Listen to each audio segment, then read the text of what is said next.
Para comprender el libro de Gálatas, tenemos que tener en cuenta el entorno hebraico de donde surgen esos escritos.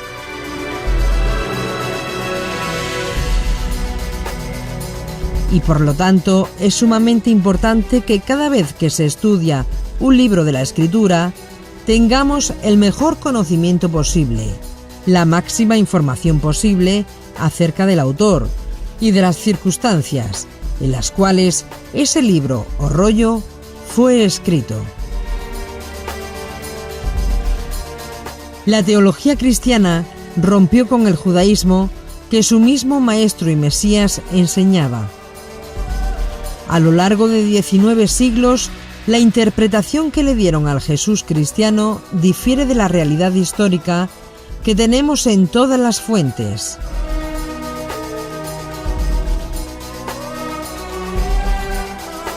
Ya en los propios días de Pablo se vislumbraba gente no judía, hablando de otro Yeshua, del que el rabino judío Pablo de Tarso estaba enseñando.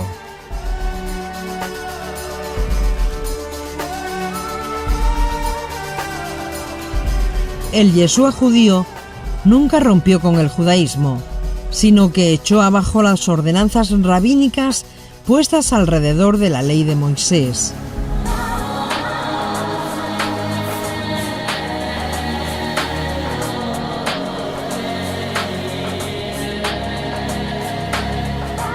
Yeshua luchó contra mandamientos de hombres, no contra los mandamientos de Dios dados a Moisés en el monte Sinaí.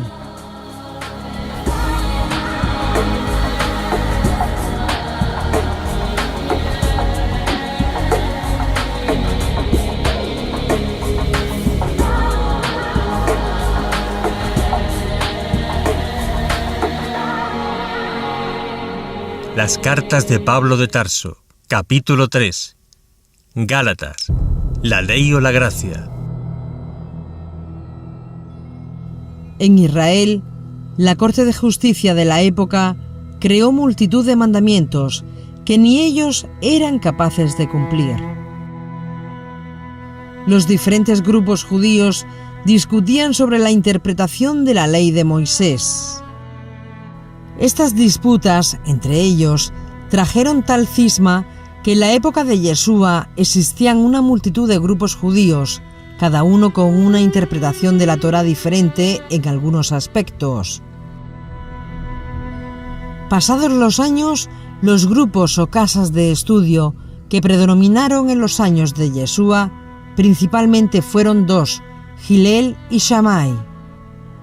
Tanto Hillel como Shammai tenían escuelas donde formaban a sus discípulos conforme a la Torá, y de ahí que las tensiones entre ambas escuelas fueran tan graves. Muchos judíos, aunque no estuvieran de acuerdo, obedecían a Shammai, pues era quien tenía el respaldo policial y romano, mientras que habitualmente los únicos que obedecían a Hillel eran sus discípulos. Si desconocemos de qué casa o escuela viene el judaísmo de Pablo de Tarso o el mismo Yeshua, muchos de los textos que podemos encontrarnos de él podemos malinterpretarlos. La reinterpretó siempre en un sentido fariseo y en muchos casos con una mayor dureza, mayor exigencia, por ejemplo en el divorcio, y lo interpretó unas veces al estilo de la rama más dura de los fariseos, otras veces al estilo de una rama más suave y otras veces incluso al estilo de los esenios, porque Jesús no pertenecía estrictamente a ninguna secta de estas, o todo lo más lo que se piensa es que si Jesús pertenecía de algún modo a algo, era un fariseo especial de la zona de Galilea, que tenía sus peculiaridades. Un fariseo, pero que no se casaba con el fariseísmo de Jerusalén de ningún modo. En lo que predicó Jesús está recogido en los evangelios, pero reinterpretado también. Lo que hay que hacer es quitar la reinterpretación y dejar los dichos y hechos de Jesús reducidos al esqueleto. No tenemos más información sobre Jesús fidedigna que la que nos dicen los evangelios, leídos críticamente, con nuestro conocimiento del judaísmo de la época. Todo lo tenemos que sacar de la crítica evangélica. Shammai decía o establecía lo que está permitido llevar o no en Shabbat, tema problemático que fue y aún lo es. Para conocer cómo funcionaba la jurisprudencia judía, por ejemplo, cuando una persona movía 2 onzas de peso en sábado, estaba violando el Shabbat, mientras que si movía algo muy pesado, no se violaba la ley. Así, en el judaísmo, en la época de Yeshua, la escuela de Shammai enseñaba que mover una propiedad personal, un objeto de un lugar público a un lugar privado, es una violación del Shabbat. Y Hillel decía, si el objeto que se mueve estaba allí cuando llegó el Shabbat, moverlo no es una violación del Shabbat. Mientras que una escuela decía una cosa, la otra decía otra diferente, y de ahí las tensiones, principalmente entre estos dos grupos. Hasta el punto que Shammai decía que mover un objeto de un lugar a otro, inclusive estando en la zona de Eruv, es violación del Shabbat. Eruv es un concepto de la jurisprudencia judía sobre las áreas que se puede andar en Shabbat sin que constituya una violación de Shabbat. Por eso leemos en el Nuevo Testamento camino de un día de reposo. ¿Y qué quiere decir camino de un día de reposo? Es la distancia máxima que se permite caminar en Shabbat sin que se considere violación de Shabbat. Shammai decía del centro del templo a cualquier lugar, 1200 a 1400 metros máximo. Era el Eruv permitido caminar. Hillel decía, Eruv se cuenta a partir de las murallas de Jerusalén, 1200 a 1400 metros. El Eruv, para Shammai, era el monte Moreya, mientras que el Eruv, para Hillel, era después de la muralla. Yeshua se encuentra en el estanque de Siloé a un paralítico en día de Shabbat. En ese encuentro le pregunta el motivo de por qué está allí, y el paralítico le responde: cuando el agua es revuelta, nadie me lleva, y cuando llego, ya entraron y me quedo siempre fuera. Yeshua le cura y le ordena que coja su lecho y se vaya a casa. Entonces los discípulos de Shammai reprenden al sanado cuando le ven cargar el objeto. Fijémonos cómo en este relato, sin el conocimiento de las controversias entre las dos casas de Shammai y Hillel y el de la tradición católica heredada, pareciera que por una parte Jesús de Nazaret, o sea Yeshua, fuera distinto a los judíos. Cuando el relato que se narra aquí es la reprensión por discípulos fariseos de la casa de Shammai al paralítico por cargar objeto en Shabbat. Y si leemos atentamente el texto, teniendo presente estos datos, podemos deducir que Yeshua estaba más en línea con la teología de la casa de Hillel. Y hay en Jerusalén a la puerta de las ovejas un estanque, que en hebreo es llamado Betesda, el cual tiene 5 portales. En estos yacía multitud de enfermos, ciegos, cojos, secos, que estaban esperando el movimiento del agua, porque un ángel descendía de tiempo en tiempo al estanque y revolvía el agua. Y el que primero descendía en el estanque después del movimiento del agua era sano de cualquier enfermedad que tuviera. Y estaba allí un hombre que hacía 38 años que estaba enfermo. Cuando Jesús vio a este echado y supo que ya llevaba mucho tiempo, le dice: ¿quieres ser sano? Y el enfermo le respondió: Señor, no tengo hombre que cuando el agua fuera revuelta me meta en el estanque, porque entre tanto que yo vengo, otro antes de mí ha descendido. Le dice Jesús: levántate, toma tu lecho y anda. Y luego aquel hombre fue sano, y tomó su lecho, y anduvo. Y era sábado aquel día. Entonces los judíos decían a aquel que había sido sanado: sábado es, no te es lícito llevar tu lecho. Les respondió: el que me sanó, él mismo me dijo: toma tu lecho y anda. Y le preguntaron entonces: ¿quién es el hombre que te dijo: toma tu lecho y anda? Y el que había sido sanado no sabía quién era, porque Jesús se había apartado de la multitud que estaba en aquel lugar.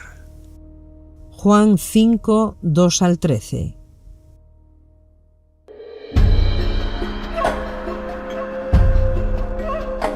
Por un lado, nos encontramos que los fariseos de la casa de Shammai no estaban de acuerdo con Yeshua, mientras que los de la casa de Gilel está en línea con lo que hizo Yeshua. Por lo tanto, Yeshua apoyaba el eruf de la casa de Gilel y no la de Shammai. Es muy importante poner todo el contexto, porque con este último relato en Juan 5:2 al 13 o en otros, si no se conoce la profundidad que hay detrás, puede que nos lleve a pensar lo que la tradición cristiana siempre nos dijo: que Jesús rompió con el judaísmo, que Yeshua violó el Shabbat. Pero Yeshua no violó el Shabbat, sino que puso correcta interpretación de la Torá, y en aspectos que eran más afines a la casa o escuela de Gilel que a la de Shammai.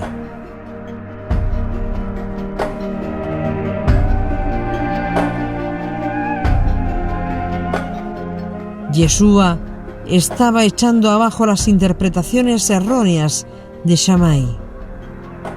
Pero cuando se conoce toda la historia que hay detrás, el significado e interpretación se acerca más al significado real que le dio el autor, sin olvidar que hablamos del judaísmo de Yeshua y él fue judío más que cualquier otro.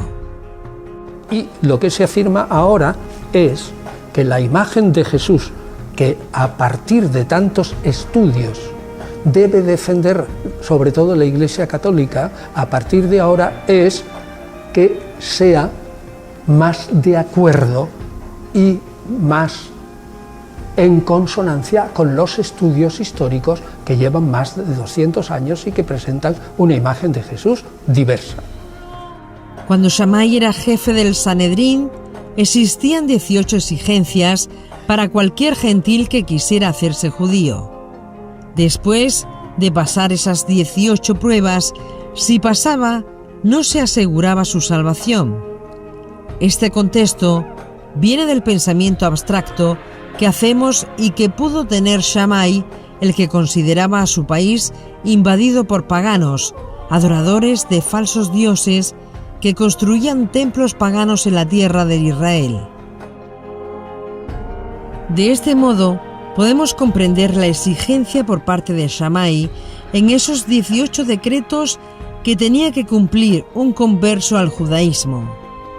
Aunque para la gran mayoría era imposible pasar esas exigencias y se convertían en temerosos de Dios, respetando únicamente las 7 leyes no ajidas. En la Biblia se encuentran los prosélitos y los temerosos de Dios. Cuando Pablo de Tarso visita una comunidad en Panfilia frígida, después de la lectura de la Torá y los profetas, le dan la palabra. Y Pablo dice: varones israelitas, y entre los que vosotros tenéis a Dios. Y si continuamos en ese capítulo 13 del libro de Hechos, hay otra parte en donde Pablo dice: hijos del linaje de Abraham, y de entre los que vosotros teméis a Dios. ¿Quiénes son los hijos del linaje de Abraham? Los judíos. Mientras que los que temen a Dios o temerosos de Dios son los gentiles que se habían convertido al Eloa de Israel, al Dios de Israel, y habían abandonado a los ídolos, pero no habían llegado al punto de hacerse judíos, y de ahí se les conoce como los temerosos de Dios. Los paganos que creen en Jesús, algunos paganos electos que creen en Jesús, son injertados en el único olivo verdadero que es Israel. Pero teniendo en cuenta que el mismo Pablo dice, y hay que interpretar ese texto conforme a toda la teología paulina, el mismo Pablo dice que quien se salva es solo el olivo verdadero, Israel, más aquellas ramas que han sido injertadas en esas ramas son, como quien dice Pablo, olivo silvestre, y han sido injertadas como oleastro en el olivo verdadero. Pero el que se salva es el olivo verdadero, Israel. Por lo tanto, nunca jamás esas ramas van a expulsar a las ramas auténticas de ese olivo, sino que es un complemento. A saber, fíjate, la teología de Pablo es, brevemente, Dios promete a Abraham que su pueblo será elegido y será tan numeroso como las arenas del mar. Bien, ya se ha cumplido más o menos. 2, se le da una tierra prometida, se ha cumplido. 3, Abraham será padre de numerosos pueblos, no se ha cumplido. Y dice Pablo, ha venido el Mesías ya, es el momento que se cumpla la promesa a Abraham completa, no solamente el pueblo elegido que tiene la tierra de Israel, sino también padre de numerosos pueblos. Ha llegado el momento que se cumpla la promesa de Abraham y lo que dice sobre todo el profeta Isaías, que al final de los tiempos, cuando venga la figura mesiánica, el Redentor, muchos gentiles, es decir, paganos, se conviertan a la fe de Israel. Y dice Pablo, en ese capítulo 11, ha llegado ese momento, por desgracia, las ramas verdaderas del verdadero olivo no están creyendo en el Mesías, y sí están creyendo las ramas injertadas, que no son hijos auténticos, sino solamente hijos herederos. Y esas ramas lo único que van a hacer es darle celos a las ramas auténticas del olivo verdadero para que crean en el Mesías antes de que llegue el final, y cuando todas las ramas del olivo crean en Jesús Mesías, vendrá el final y se salvarán todos. Ese es el pensamiento de Pablo. Luego, decir que las ramas injertadas están en vez de, eso va en contra totalmente de la teología paulina. No, son complementos necesarios, porque la promesa a Abraham dice, no llegará el final hasta que algunas naciones también se crean y se conviertan a Yahvé y a su ungido, es decir, a Yahvé y a su Mesías. Y eso es lo que hace Pablo, convertir a unos paganos para que se injerten como ramas injertadas en el olivo verdadero, pero nunca, y además lo dice especialmente.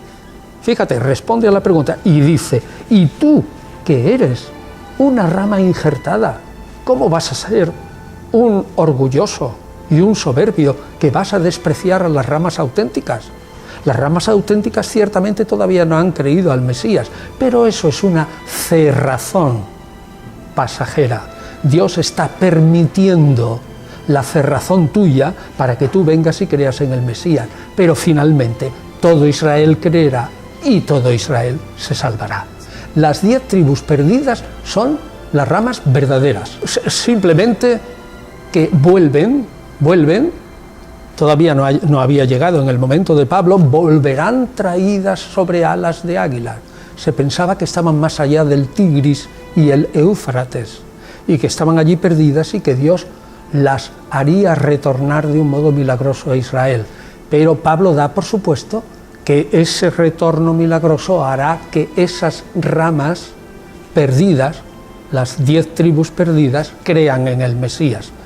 Pablo se refiere a los judíos actuales de las 2 tribus que quedan, que no creen en el Mesías, a todos sus contemporáneos, y afirma que esas ramas, por supuesto, porque están traídas por Dios milagrosamente, y las otras 2 tribus que quedan, Los judíos actuales, colegas suyos, que están en Israel y en toda la dispersión de los judíos desde Babilonia hasta Hispania, creerán en el Mesías.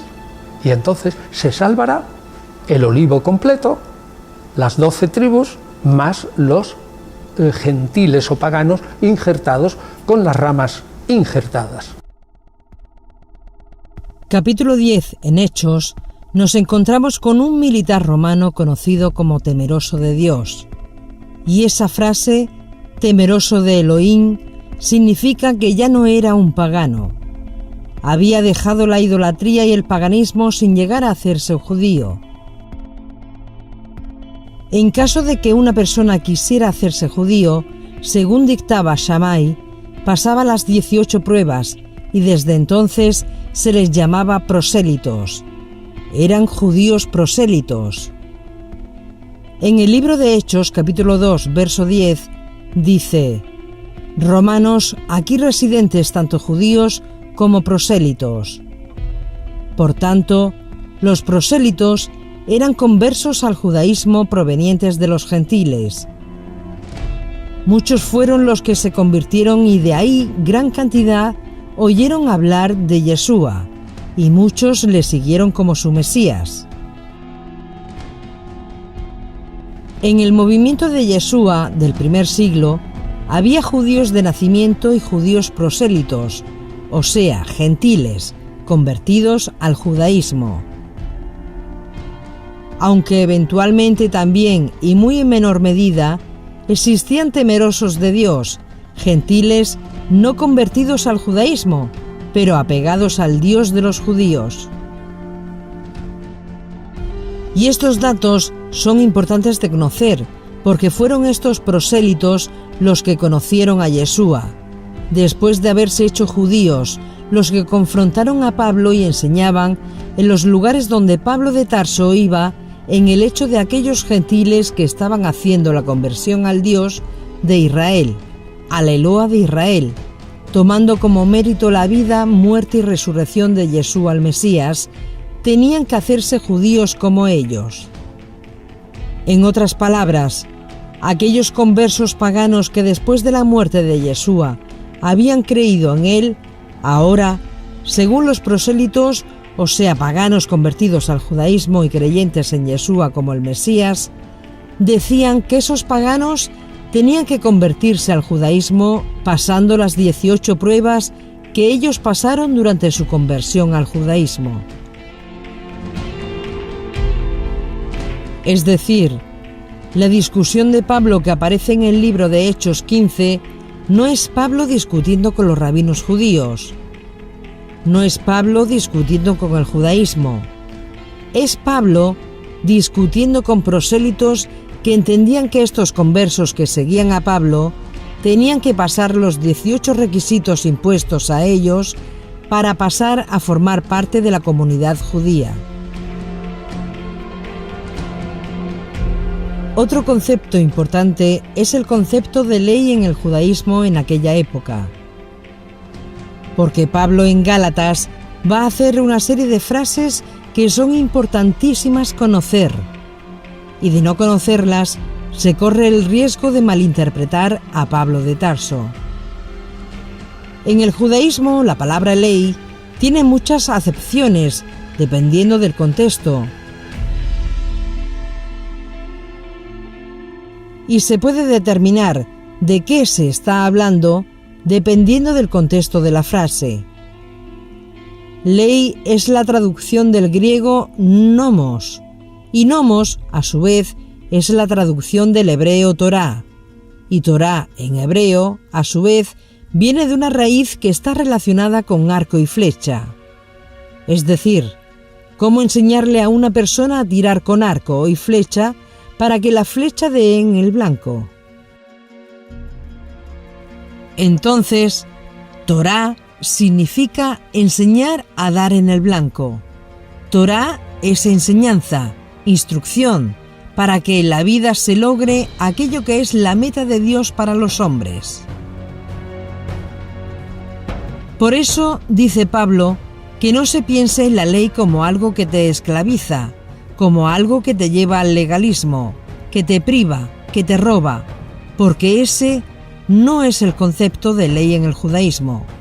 Ese es el concepto de ley en Roma. En el judaísmo, Torá significa instrucción, enseñanza o la manera de que el hombre funcione y alcance sus objetivos. Tu verdad, tu palabra, tu Torá, te hará libre, dijo Yeshua. Conoceréis la verdad y la verdad os libertará. El concepto de la palabra que utiliza Yeshua, la palabra limpia. El concepto de Torá en el judaísmo es algo que te vivifica, no que te mata. Dice el Salmo: buscaré tus mandamientos porque con ellos me has vivificado.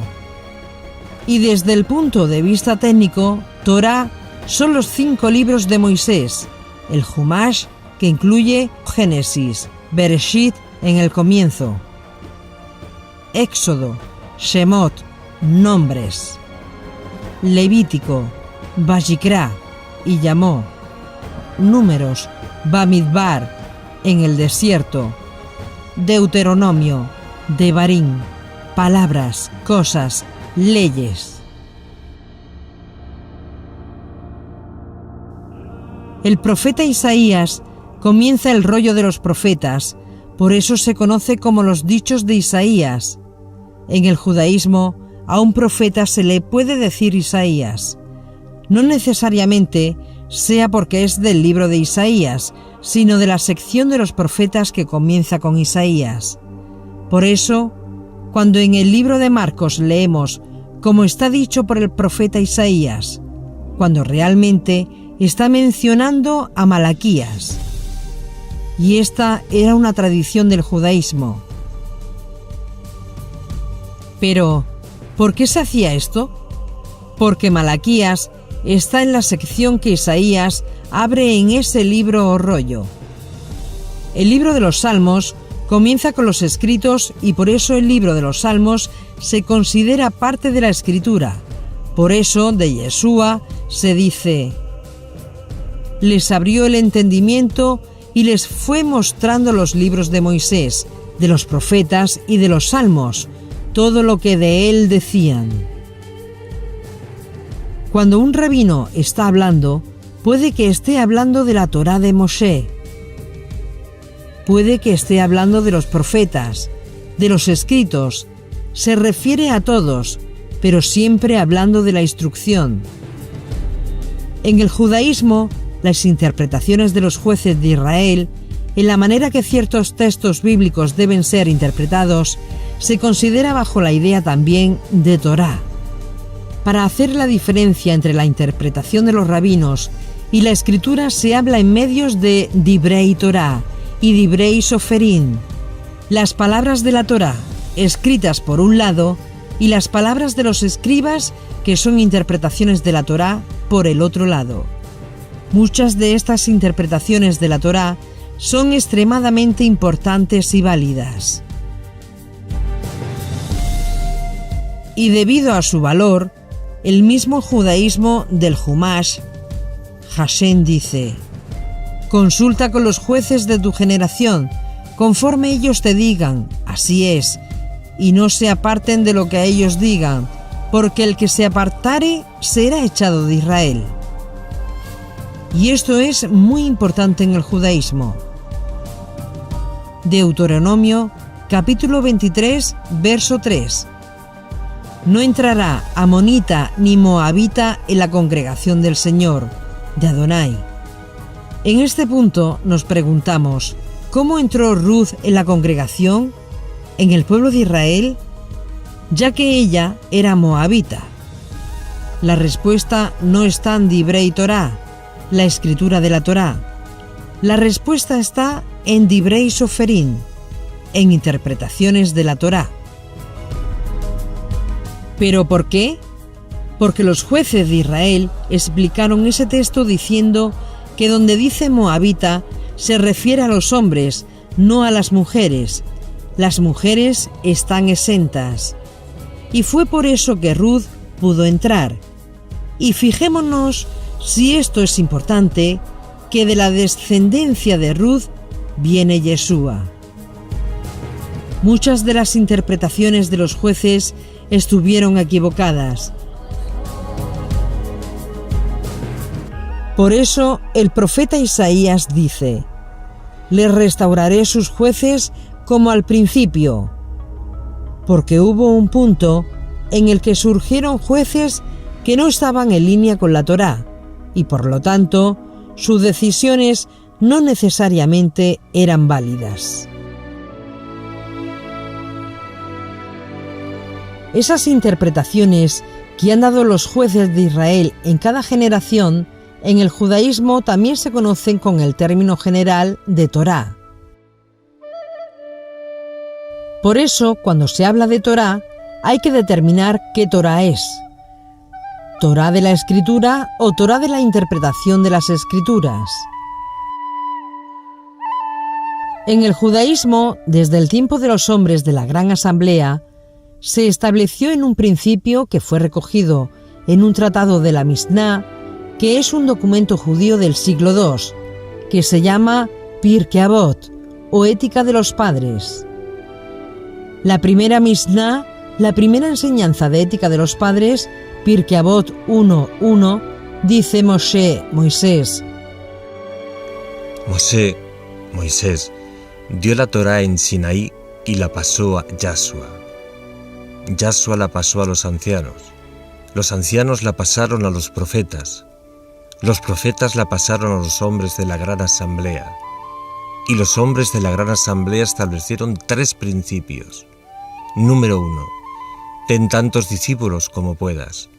Número 2, sé justo en el juicio. Y número 3, pon cerca alrededor de la Torá.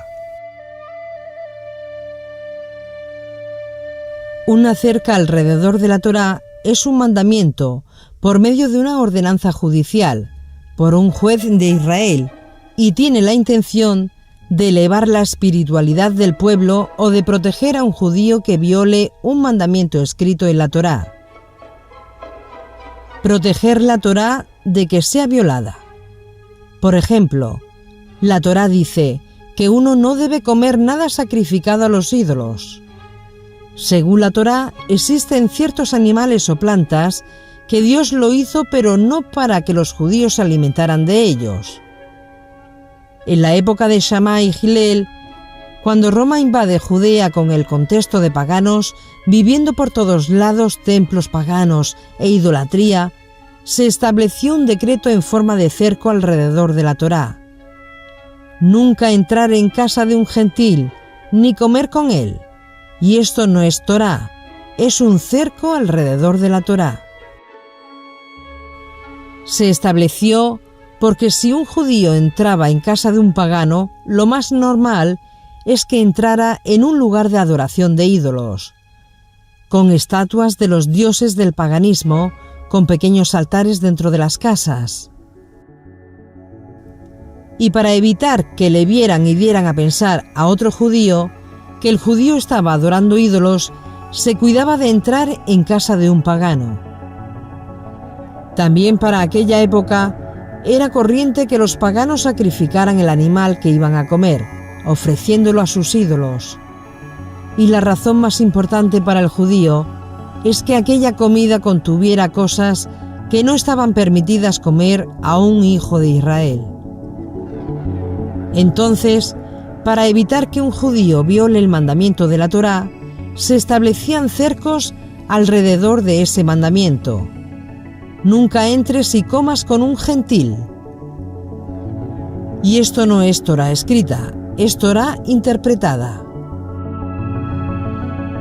En el judaísmo, el nombre que eso tiene es mandamiento en forma de ordenanzas.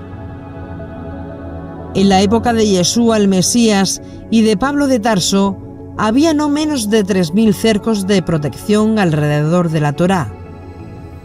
La gente estaba abrumada de tantos mandamientos. Llegó el punto que en vez de leer la Torá, se leían los cercos de protección de la Torá. Los cercos eran tan grandes que no se veía la Torá. Y Yeshua luchó contra eso. Y él, como juez de Israel, determinó todo mandamiento expresado en ordenanza que no cumple su función y que es un estorbo, son declarados no operantes para Israel. Y él los echó abajo. Y declaró: en la silla de Moisés se sientan los escribas y los fariseos. Y recordamos que en esa época los fariseos de la escuela de Shammai estaban sentados en esa silla. En la silla de Moshe se sientan los escribas y los fariseos, los chamaitas. Todo lo que ha sido dicho, háganlo, pero lo que ellos enseñan no, porque ellos dicen y no hacen. En otras palabras, lo que Yeshua está diciendo, lo que Moisés enseñó, síganlo, lo que está enseñando Shammai, no lo sigan. ¿Y qué dijo Yeshua sobre la casa de Shammai? Yeshua dijo: tu casa será dejada desierta. Y ese fue el enfrentamiento de Yeshua, y ese fue también el enfrentamiento de Pablo. Y es importante conocer este contexto porque Pablo dice en Efesios capítulo 2 que Yeshua clavó todas las ordenanzas y mandamientos que nos eran contrarios y los quitó. Sin el contexto apropiado, este capítulo, entre otros, si no se conoce el judaísmo y concretamente el del Segundo Templo, y leemos lo que dice ahí, se puede pensar que Yeshua crucificó a Moisés, que Yeshua echó abajo la ley del pacto. Y Pablo no está hablando de eso. Pablo está hablando de cercos alrededor de la Torá, los takanot y los sefirot, o sea, mandamientos expresados en ordenanzas. Las 18 ordenanzas que demandó Shammai a los gentiles que querían hacerse judíos, Yeshua los redujo a 2. Número 1, que se arrepientan. Número 2, que se bauticen. Con esas 2 es suficiente. Lo recibimos en la comunidad de Israel. Y Yeshua no estaba haciendo una cosa rara en el judaísmo, porque eso fue enseñado después por los rabinos talmúdicos.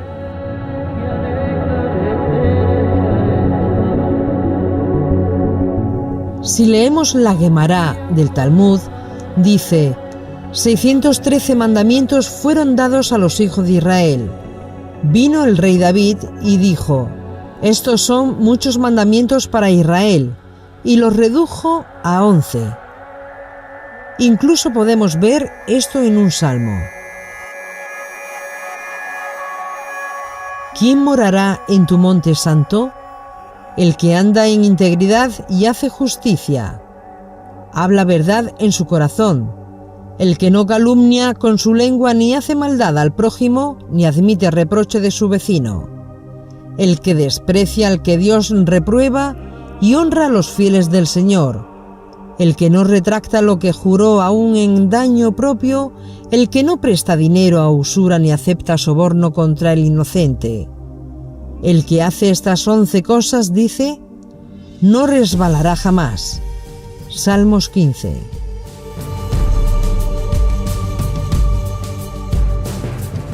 Después vino el profeta Miqueas y la redujo a 3. Y después vino Abacú y lo redujo a 1.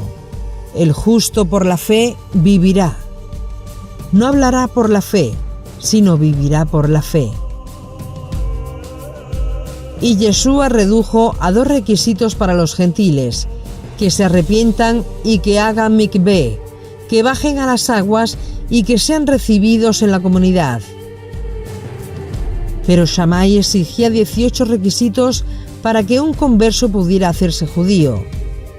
Y Yeshua dijo: los hacéis más hijos del infierno que vosotros mismos.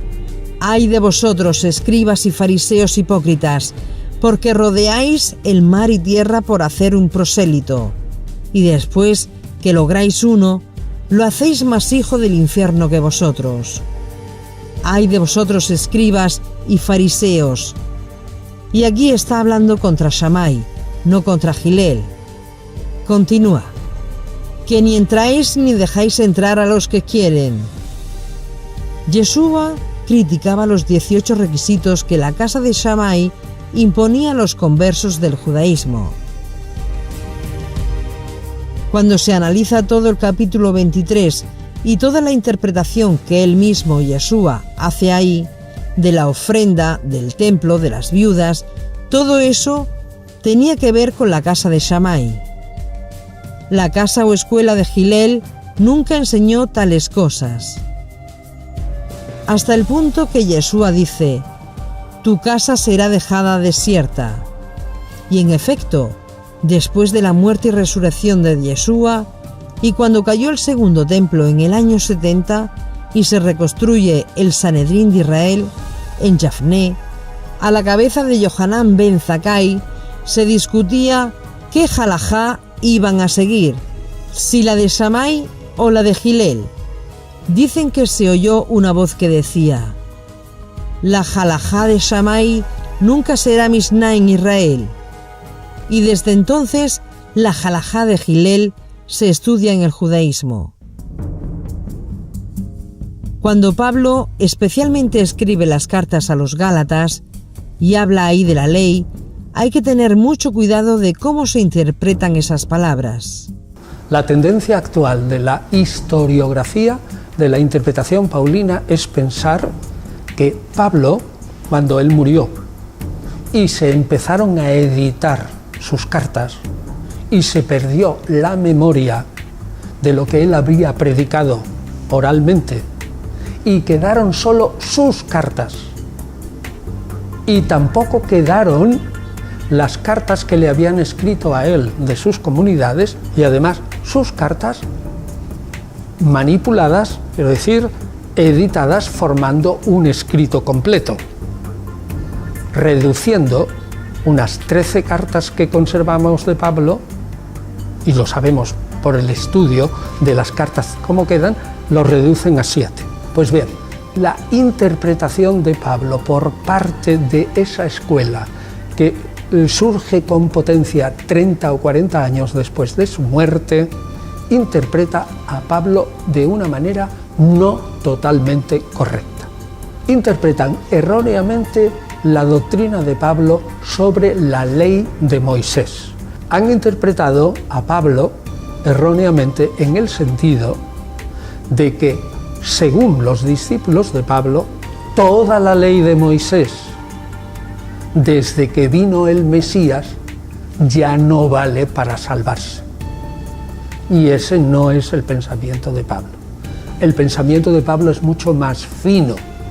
Distingue entre la ley de Moisés, que es válida y eterna, la parte del decálogo fundamentalmente, la que regula las relaciones entre los hombres, y distingue otra parte, Pablo, que es la ley de la alianza de Dios con el pueblo judío.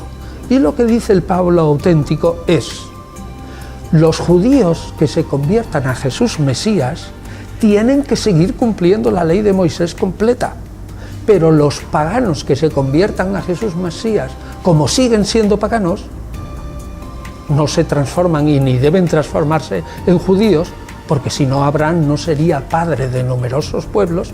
Como siguen siendo paganos, no tienen por qué cumplir esa parte de la ley que es solo para los judíos. Por tanto, no tienen que circuncidarse ni cumplir las normas de pureza ritual ni la ley de los alimentos.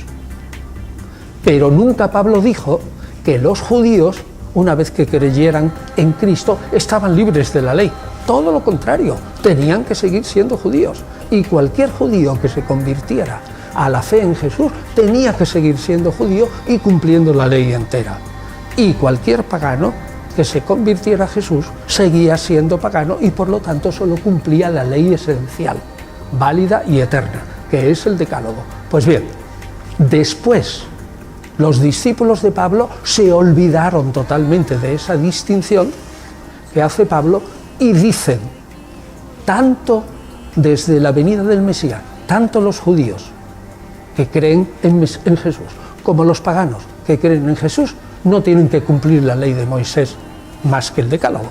Es decir, ya los mismos judíos no tienen ni que circuncidar a sus hijos, ni seguir las leyes de los alimentos, ni de la pureza ritual. Eso es erróneo respecto al pensamiento de Pablo. Eso supone una universalización del pensamiento de Pablo que nunca tuvo.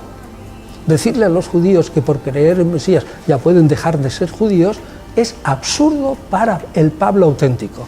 Y eso es lo que la moderna investigación paulina está poniendo de relieve, esa distinción, que Pablo sigue siendo judío y sigue, nunca rompe con el judaísmo, nunca quebranta el judaísmo, nunca funda, digamos, una religión nueva, sino lo único que le dice a los paganos: vais a creer en Cristo, pero seguís siendo paganos, no sois judíos. Los judíos van por un lado y los paganos van por otro, se van a salvar igual. Cuando Pablo especialmente escribe las cartas a los Gálatas y habla ahí de la ley, hay que tener mucho cuidado de cómo se interpretan esas palabras.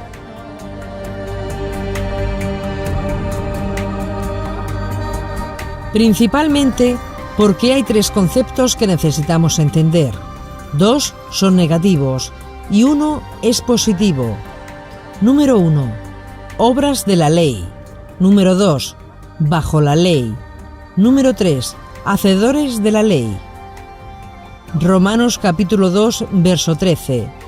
¿Por qué no los oidores de la ley son justos para con Dios, si no los hacedores de la ley serán justificados? Los hacedores de la ley de la Torá. Pablo dice: por las obras de la ley nadie será justificado. Pero dice: los hacedores de la ley serán justificados. ¿Cuál es la diferencia? Y este es otro concepto importante que hay que tener en cuenta para comprender los escritos de Pablo. El término ley cuando se refiere a los gentiles. Efesios 2, verso 12. En aquel tiempo, o sea, antes de la conversión, cuando eran gentiles paganos. En aquel tiempo estabais sin Mesías, alejados de la ciudadanía de Israel, ajenos a los pactos de la promesa, sin esperanza y sin Dios. ¿Cuál es la descripción que Pablo hace aquí de los gentiles? Un pueblo que está sin Dios, sin Mesías, sin esperanza, sin ciudadanía, sin pactos ni promesas, es decir, sin Torá, pues no hay instrucción ni pacto. Desde el punto de vista de Pablo, los gentiles están sin nada de esto. Pablo no ve estar fuera del Mesías. Pablo no ve estar fuera de la ciudadanía de Israel, fuera de los pactos y las promesas, como una bendición, sino como una maldición. Para Pablo, el problema no es tener Torá, sino que para Pablo el problema era no tener Torá. Era no tener instrucción ni pactos ni promesas.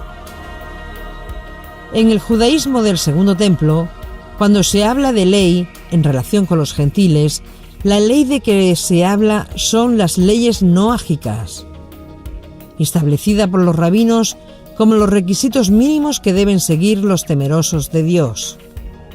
Es decir, los 7 mandamientos, pero no para los prosélitos, sino para los temerosos de Dios. 1.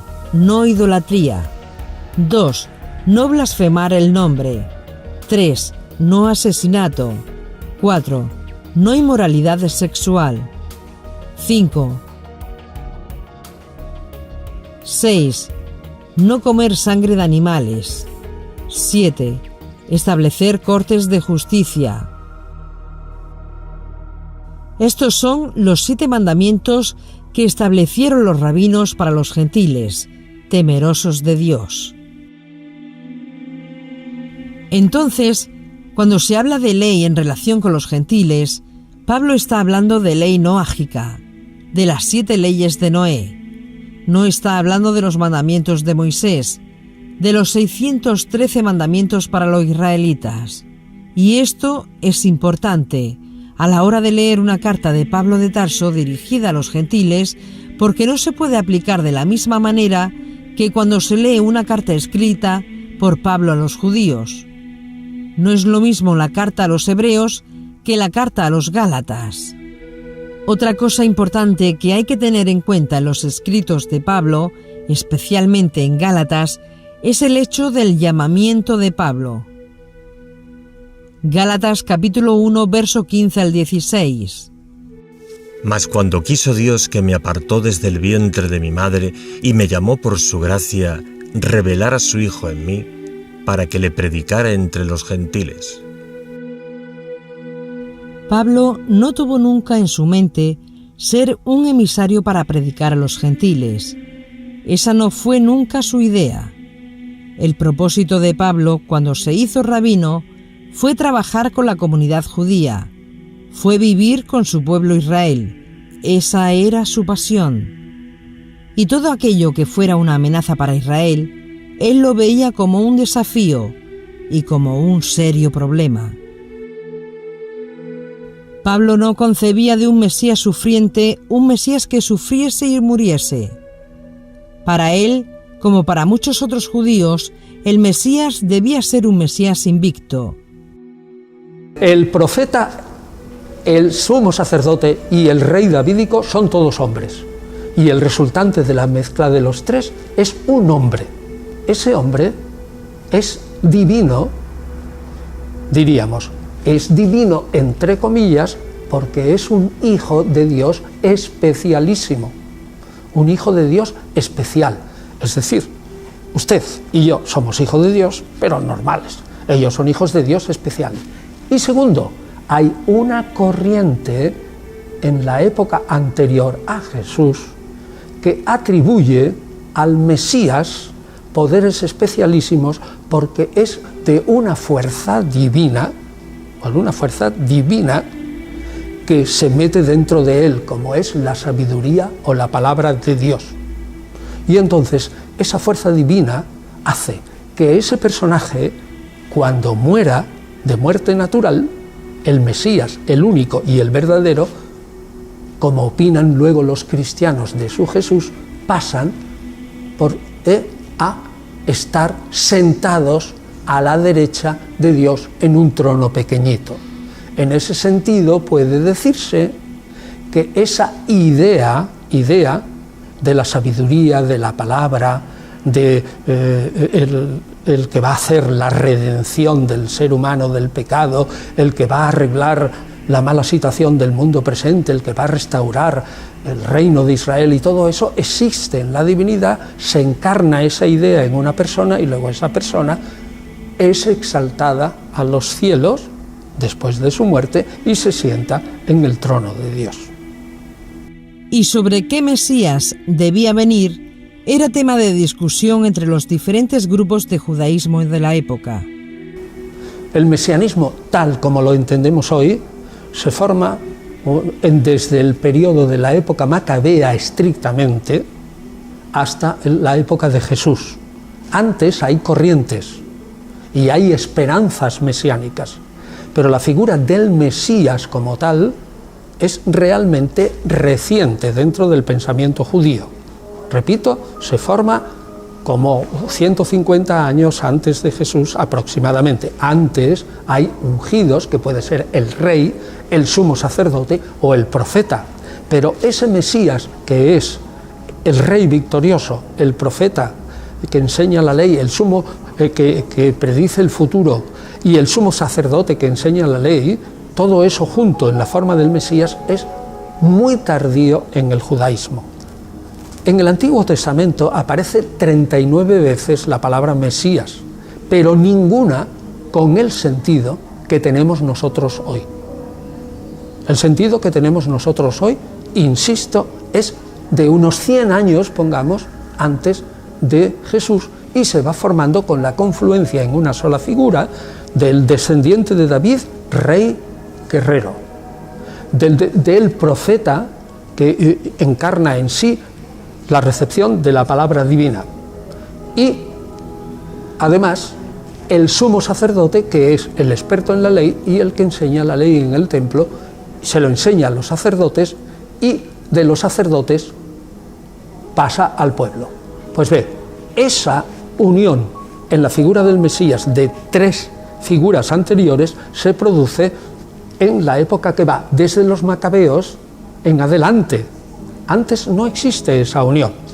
Pablo no concebía de un Mesías sufriente un Mesías que sufriese y muriese. Para él, como para muchos otros judíos, el Mesías debía ser un Mesías invicto. Jesús tiene un mesianismo distinto a la concepción de Mesías que tenían los judíos de su época. Es decir, los judíos de su época proclamaban a un Mesías absolutamente guerrero y victorioso, y este Jesús se proclaman como un guerrero pacífico, humilde, modesto, no político, etc. El Jesús de la historia fue un rabino galileo que fracasó en toda la línea y que lo mataron los romanos. Y sobre qué Mesías debía venir era tema de discusión entre los diferentes grupos de judaísmo de la época. Los judíos de su época proclamaban a un Mesías absolutamente guerrero y victorioso, y este Jesús, dice tanto Celso despectivamente como Orígenes, se proclaman como un guerrero pacífico, humilde, modesto, no político, etc. Y que en ese sentido proclaman Jesús no fue un judío mesiánico o un pretendiente mesiánico o un agente mesiánico o un Mesías tal como lo esperaban sus contemporáneos. Ese es un planteamiento.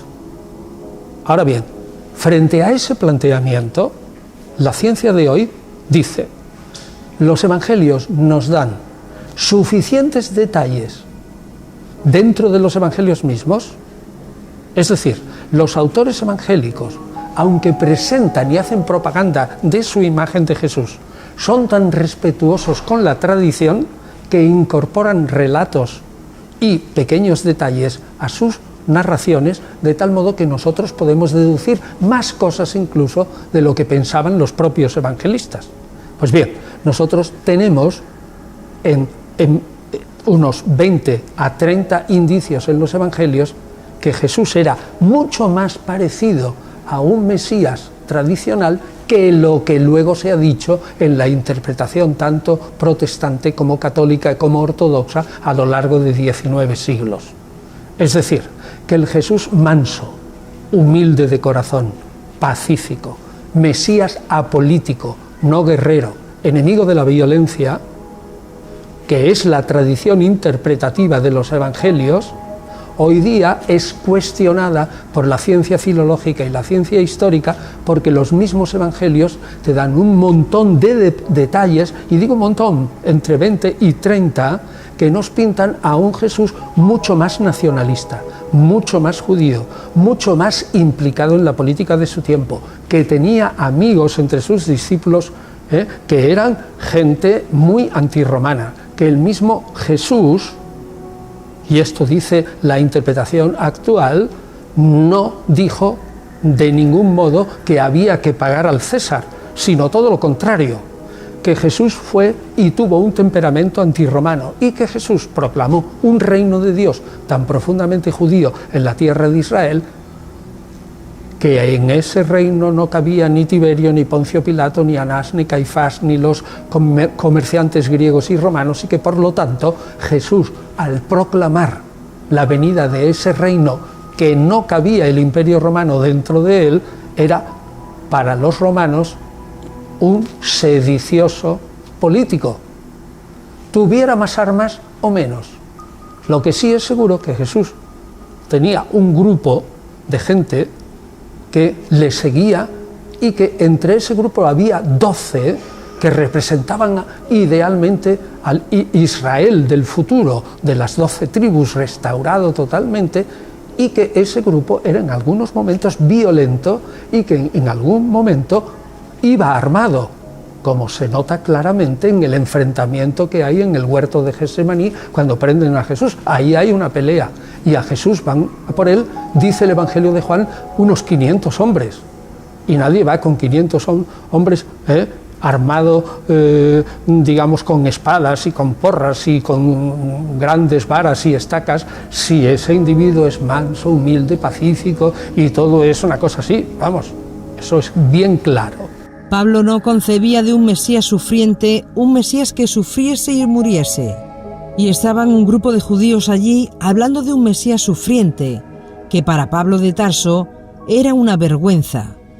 No aceptaba aquello y, en su opinión, esa enseñanza que se estaba dando en la sexta de los nazarenos era una violación de la ley judía. Era una amenaza para el judaísmo, y él sintió el deber de evitar a toda costa que el nuevo movimiento judío de los nazarenos prosperara.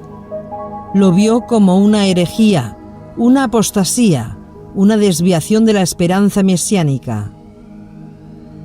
Y ya es conocido que mientras Pablo iba a Damasco, tuvo una visión de Yeshua.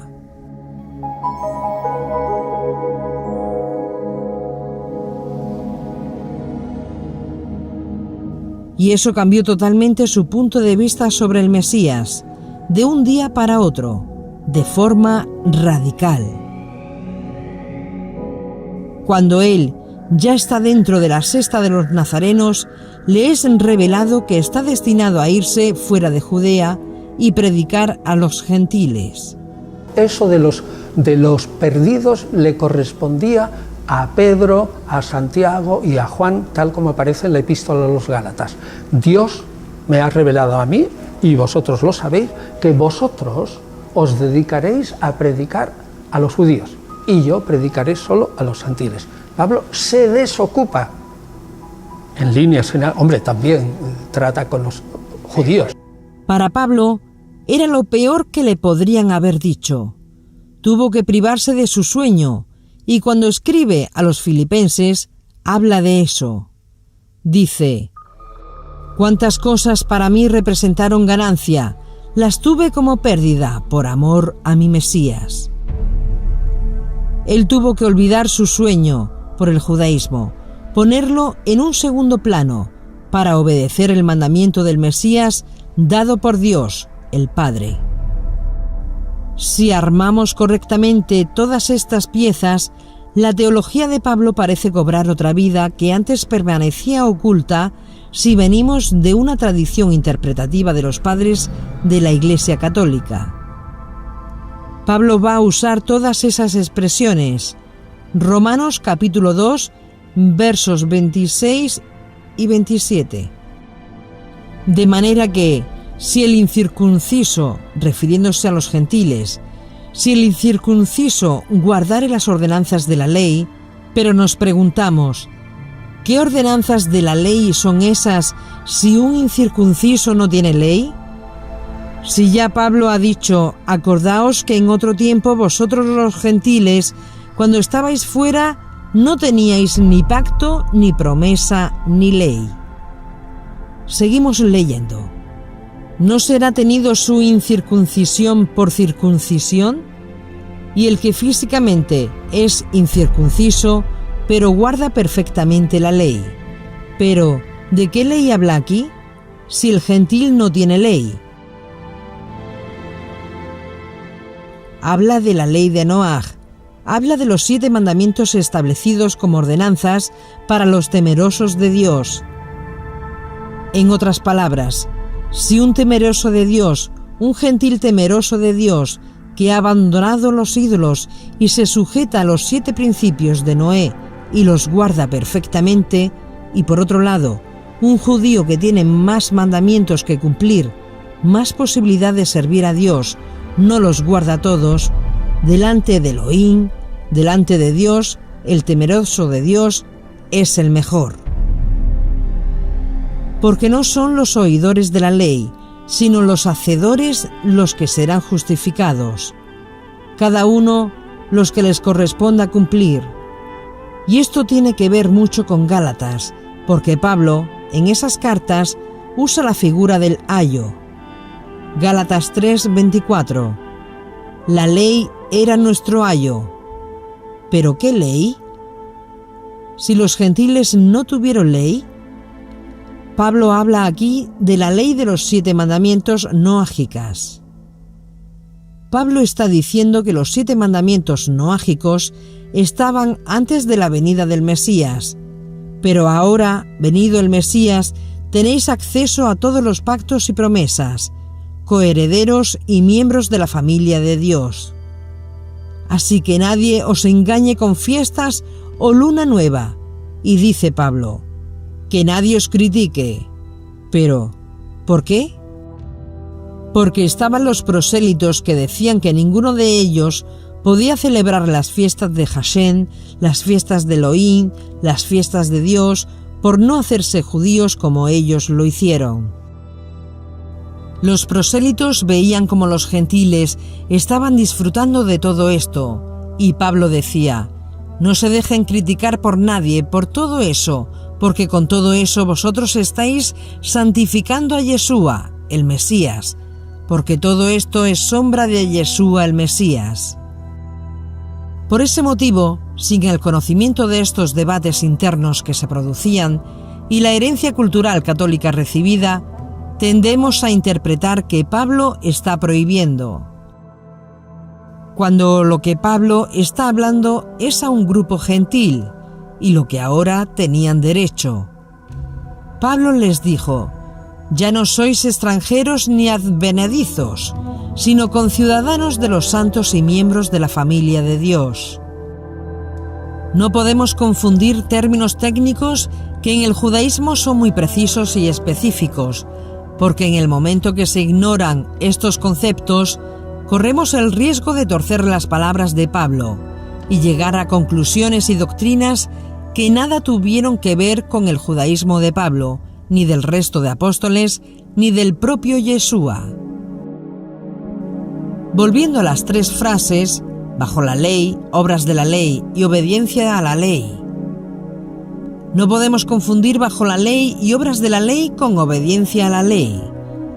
Ya vimos que los hacedores de la ley, los que obedecen la ley, es positivo según la teología de Pablo. Miremos a Jacobo 1:22, que con el tiempo se le cambió a San Jacobo y se quedó en Santiago, pero que es Jacob, conocido como Santiago. Sean hacedores de la palabra. Eso no tiene nada que ver con obras de la ley y tampoco con bajo la ley.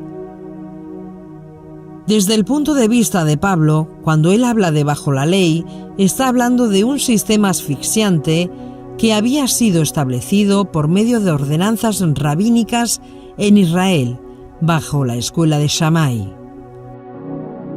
Pablo dice que Yeshua nació bajo ese sistema, para poder redimir a los que estaban presos en ese sistema, del cual Yeshua se refirió cuando dijo que llenaban con tantas ordenanzas rabínicas a la gente, que ellos ni con un dedo meñique lo querían mover, y tuvo que decir, venid a mí, yo os haré descansar, porque mi yugo es fácil y ligera es mi carga.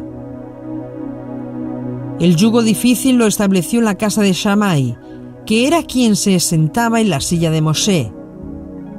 No olvidemos que se establecieron más de 3.000 ordenanzas de la ley.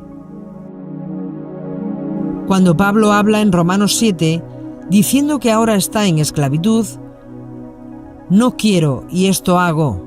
Continúa, verso 22, pero según el hombre interior me deleito en la ley de Dios. Gracias a Dios por medio de Yeshua nuestro Adoní, nuestro Señor. En conclusión, con la mente yo mismo me someto a la ley de Dios, pero mi naturaleza pecaminosa está sujeta a la ley del pecado.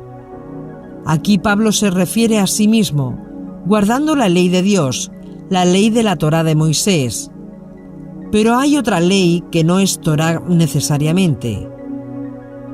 Y hay otra ley que no tiene nada que ver con los rabinos, y Pablo lo habla en sus cartas, que es la ley del pecado, la ley del Yetzer Hará, la ley de la mala inclinación. Si miramos 1 Corintios capítulo 7, versículos 18 y 19, fue llamado a algunos siendo circunciso, o sea, judío, quédese circunciso. Fue llamado a algunos siendo incircunciso, un no judío, quédese incircunciso, no se haga judío. La circuncisión nada es, y la incircuncisión nada es. Lo que cuenta es guardar los mandamientos de Dios. Primera de Juan, capítulo 5, versos 1 al 13. Todo aquel que cree que Yeshua es el Cristo, el Mesías, es nacido de Dios. Todo aquel que ama al Padre, ama al que ha nacido de él. En otras palabras, todo aquel que ama a Dios, ama al Mesías. En esto sabemos que amamos a los hijos de Dios cuando amamos a Dios y guardamos sus mandamientos, porque este es el amor de Dios, que guardemos sus mandamientos, y sus mandamientos no son difíciles.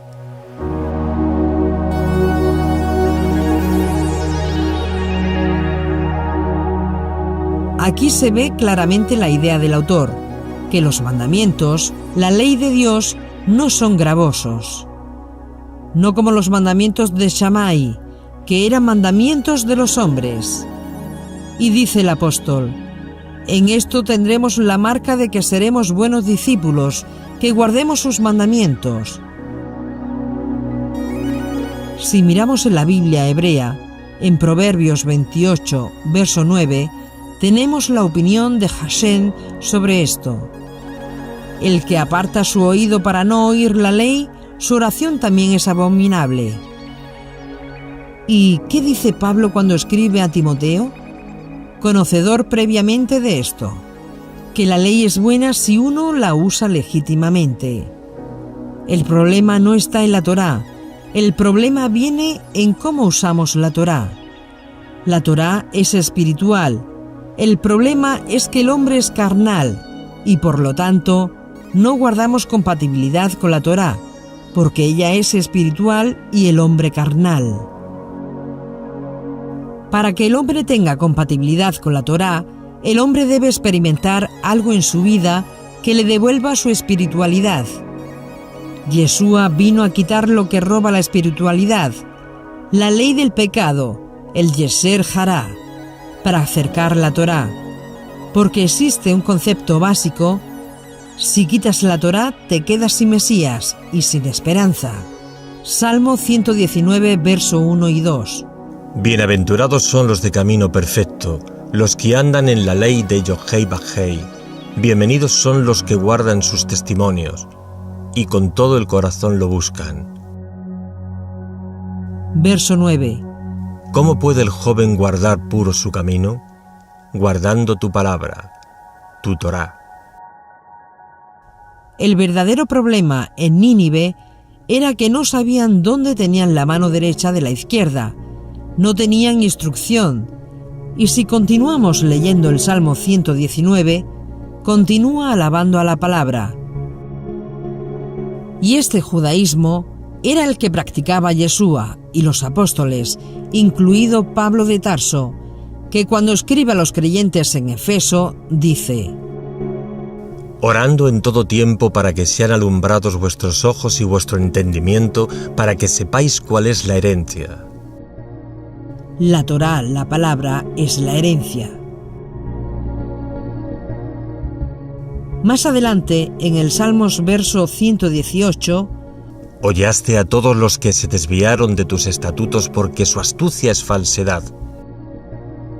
Salmos 119, verso 127. Por eso he amado tus mandamientos más que el oro, sí, más que el oro puro. Verso 136. Ríos de lágrimas vierten mis ojos, porque ellos no guardan tu ley. La Biblia hebrea o Tanaj habla básicamente de dos cosas: los que guardan los mandamientos de Dios y los que no guardan los mandamientos de Dios. Los que se sujetan y los que no se sujetan a la Torá. Y Pablo es muy claro en afirmar eso. Romanos capítulo 8, versos 6 y 7. Porque ocuparse de la carne es muerte, pero el ocuparse del espíritu es vida y paz. Por cuanto los designios de la carne son enemistad contra Dios, porque no se sujetan a la ley de Dios. ¿Y qué son los impulsos de la carne? Son los impulsos del hombre de pecado, la inclinación al mal, lo que en el judaísmo se llama Yetzer Hará. Y continúa: y los que viven según la carne no pueden agradar a Dios. Es decir, según el judaísmo, los que no se sujetan a la ley de Eloa, de Dios, no son los que anhelan servir al Eterno, sino los que viven en desobediencia. Los designios de la carne son enemistad contra el Eterno, lo cual se expresa en un estilo de vida no sujeto a la Torá. En contraste, el espíritu que nos ha sido dado es amistad con el Eterno, el cual se expresa en un estilo de vida que se sujeta a la voluntad del Eterno. Romanos capítulo 8, verso 8. Los que viven según la carne no pueden agradar a Dios. Pablo quiere afirmar que los que viven según la carne son los que viven en desobediencia a la Torá, y la expresión vivir en el Espíritu quiere decir vivir en obediencia a la Torá. Entonces, ¿para qué se nos da? Y continuamos con el verso 9. Mas vosotros no vivís según la carne, sino según el Espíritu. ¿Y para qué se nos da el Espíritu? Para elevar nuestra espiritualidad a fin de que seamos compatibles con la Torá y entonces obedezcamos los mandamientos de Dios por naturaleza. Dice el profeta Ezequiel: derramaré sobre vosotros agua limpia y os limpiaré de todas vuestras inmundicias y pondré en vuestro corazón un corazón de carne y quitaré el corazón de piedra y pondré dentro de vosotros mi espíritu para que guardéis mis caminos y guardéis mis preceptos y los pongáis por obra. Romanos 8, verso 10. Pero si el Mesías está en vosotros, el cuerpo a la verdad está muerto a causa del pecado, mas el espíritu vive a causa de la justicia. La muerte de Yeshua el Mesías representó legalmente la muerte del Yetzer Hará. Por lo tanto, no reina el pecado en vuestro cuerpo mortal. Ya no se está bajo la ley sino bajo la gracia. Y la gracia es la entrega de la Torá. Salmo 119, verso 29. Aleja de mí el camino de la mentira y dame la gracia de tu ley.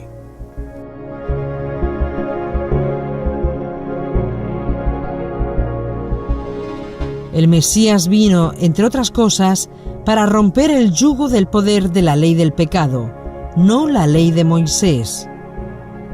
Y podemos ver claramente que Yeshua no tiene problemas con la ley de Moisés, porque si se entra al mundo venidero, según el libro de Revelaciones, se cantará el canto del Cordero y el canto de Moshe, Moisés. ¿Contra quién está haciendo guerra el dragón? Según Revelaciones 12:12, contra aquellos que guardan los mandamientos de Dios y tienen el testimonio de Yeshua el Mesías. La Torá no fue dada para traer salvación a los pecadores, sino para mostrarles el camino de la salvación y de la vida del salvado. Quiere decir, la ley no fue dada para traer salvación, sino para hablar de ella, para prometerla, para anunciarla. La salvación es de Hashem, y esa salvación que es de Dios está prometida en la Torá. Y toda la teología de Pablo está en esta línea. Para ellos, la Torá nos lleva a la salvación, nos la presenta y nos instruye sobre aquellos que la experimentan. Se guarda la Torá no para comprar la salvación, sino para recibirla como un regalo de Dios. Cualquier parte de la Escritura tiene ese sentido, no importa dónde se mire. Y como, en consecuencia, la Torá es la salvación, ya sea explícita o implícitamente, toda la Torá, todos los pasajes, nos llevan al Mesías prometido. La teología de Pablo es que la salvación viene por Dios Padre, por medio de Yeshua, pero prometida en la Torá. La salvación no viene por la obediencia legalista a la Torá, sino por la confianza que cada persona tenga en Dios, que hará conforme a sus promesas.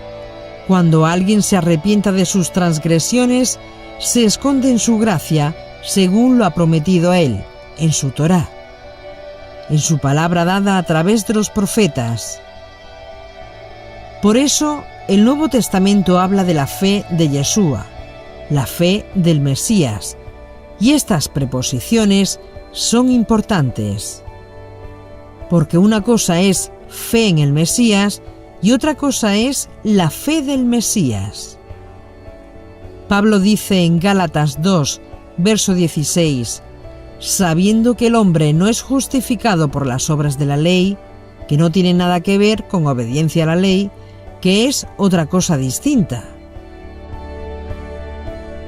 Y hacemos un paréntesis en este punto. La Biblia hebrea dice, honra a tu padre y a tu madre, para que te vaya bien y seas de larga vida en la tierra que el Eterno, tu Elohim, te da. Según la teología judía, cuando se obedece este mandamiento, no está bajo la ley, sino que se está obedeciendo la ley. Cuando se obedece este o cualquier otro mandamiento, no se está haciendo obras de la ley, sino que se es hacedor de la ley. Obedecer los mandamientos es una cosa, las obras de la ley es otra cosa distinta. Gálatas 2:16. Sabiendo que el hombre no es justificado por las obras de la ley, sino por la fe de Yeshua, el Mesías. Dice la fe de y no la fe en. La fe de Yeshua el Mesías. Eso es lo que nos trae justificación. En otras palabras, la fe que él tenía, la fe judía que él procesaba, será lo que nos salve. Yeshua estaba absolutamente convencido en fe que cuando él terminara lo que el Padre le encomendó hacer, el Padre haría lo que había prometido. Lo levantaría de entre los muertos y causaría la salvación de todo Israel y del mundo. Y esa fe del Mesías, Dios le premió con la resurrección de entre los muertos. Justificado por la fe obediente de Yeshua, esa confianza que tenía que sería como Dios había dicho. Incluso esa confianza de fe ciega que tuvo Yeshua con Dios, a través de las promesas dadas en la Torá, la misma familia de Yeshua la veía mal. La Iglesia antigua no le importó lo que hiciera María con su matrimonio. Sí le importó y mucho que el nacimiento del gran héroe fuera virginal. Ahora, una vez que ese nacimiento fue virginal, lo que hiciera María y en general el Evangelio y Pablo defienden que tuvo hermanos, y los padres de la Iglesia en líneas generales durante todo el siglo II piensan que Jesús tuvo hermanos. Es que no les importa. A razón del pasaje de reprensión sobre su madre y sus hermanos carnales. Lucas 8:21. Y le avisaron, tu madre y tus hermanos están afuera y quieren verte. Pero respondiendo él, les dijo, mi madre y mis hermanos son estos que oyen la palabra de Dios y la hacen.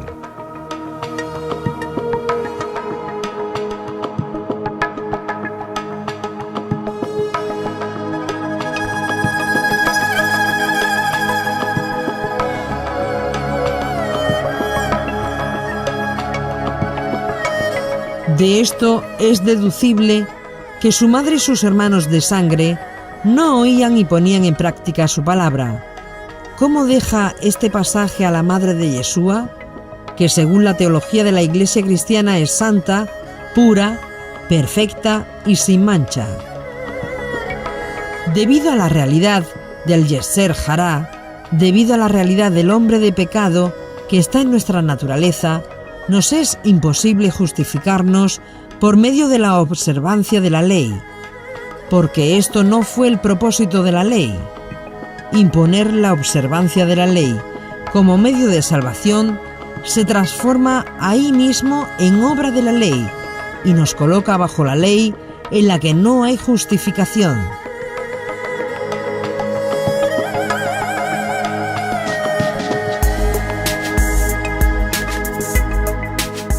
Porque la promesa de la justificación está en la ley, pero viene aparte de la ley, es un don de Dios. Y esta justicia prometida en la Torá fue certificada por la muerte y resurrección del Yeshua el Mesías. Pero la obediencia de la ley no es obra de la ley. Una vez que somos justificados a través de la fe de Yeshua el Mesías, esto no es un permiso para olvidarnos de la santidad. Y toda esta teología está en línea entre lo que se interpreta de Pablo y lo que se interpreta de la Torá. Y si con todos estos conceptos que hemos expuesto aquí vamos al libro de Gálatas, todo recobra una nueva perspectiva que nada tiene que ver con la teología heredada a través del catolicismo.